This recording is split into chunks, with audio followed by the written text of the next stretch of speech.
पांडवेश्वर में चुनावी माहौल में गूंजने लगी है खुलेआम धमकी। जैसे जैसे प्रचार चढ़ रहा परवान, टीएमसी को दिखने लगी है अपनी हार। एमएलए प्रत्याशी नरेंद्र चक्रवर्ती से लेकर उनके शागिर्द तक समझने लगे हैं जमीनी सच्चाई। पैरों के नीचे से खिसक गया है वोटरों का समर्थन। वे वोटरों को देने लगे हैं सीधे सीधे धमकी। पहले भी नरेंद्र ने भाजपा समर्थक वोटरों को दी थी खुलेआम धमकी। चुनाव आयोग ने बैन किया था 1 सप्ताह तक। तो आज विवेचना इसी मुद्दे की। आप जुड़ चुके हैं आर्थिक धारा से। अभिवादन स्वीकार करें स्मृति का। चैनल को कर ले सब्सक्राइब। लौट कर आगे बढ़ाते हैं विवेचना को।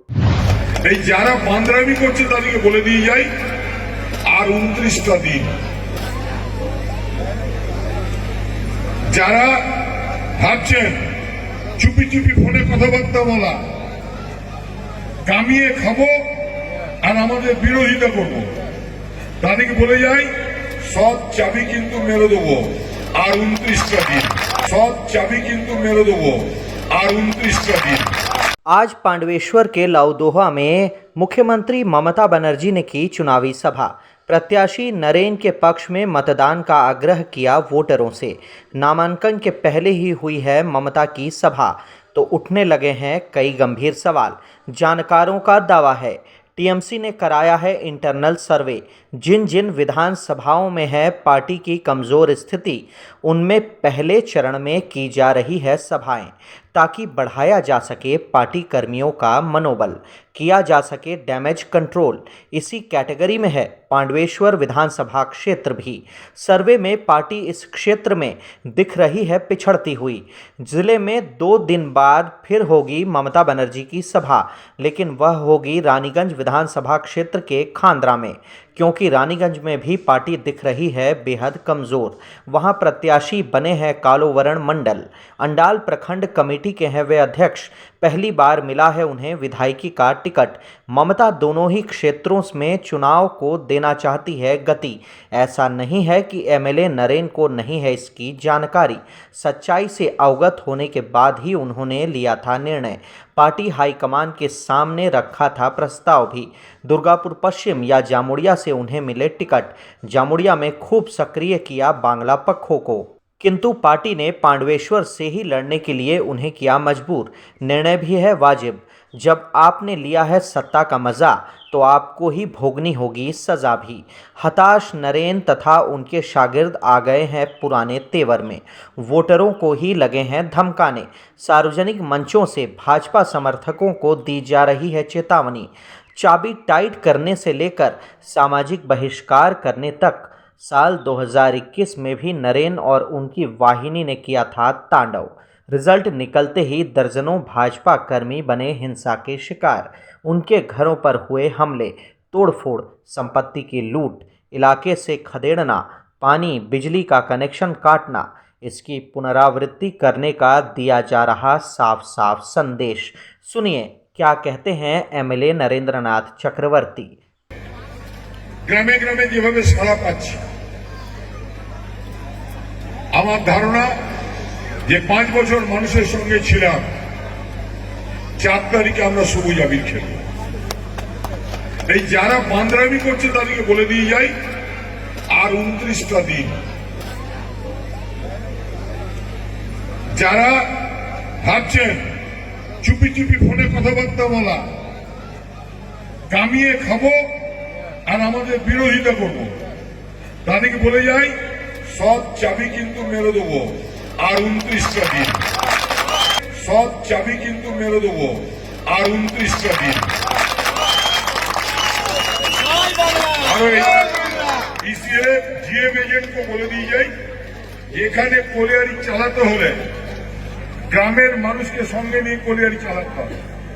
গ্রামের মানুষ ধুলো খাবে, ডাম্পার যায়, গ্রামের মানুষ ধস, গ্রামের মানুষের জল নেমে যাবে, জল কষ্ট পাবে। আর ওদিকে সামান্য ইলেকট্রিসিটি প্রোভাইড করতে বলা হচ্ছে, তাতে ওদের সময় পাচ্ছে না। আমি as a MLA 4 bar phone করেছি, আর ফোন করবো না। এবারে বুঝিয়ে দেবো যে ভদ্রতা কাকে বলে। এবারে বুঝিয়ে দেবো যে ভদ্রতা কাকে বলে। बात नहीं है उन्हीं तक सीमित। उनके कमांडर हैं बहुला पंचायत के उप प्रधान वीर बहादुर सिंह। उन्होंने दे दी है सोशल बॉयकट की चेतावनी। मतलब है साफ, क्षेत्र छोड़कर जाना पड़ेगा भाजपा कैडरों और वोटरों को। लगे हाथ सुन लीजिए उनको भी। हम लोग कोई आपत्ति नहीं है।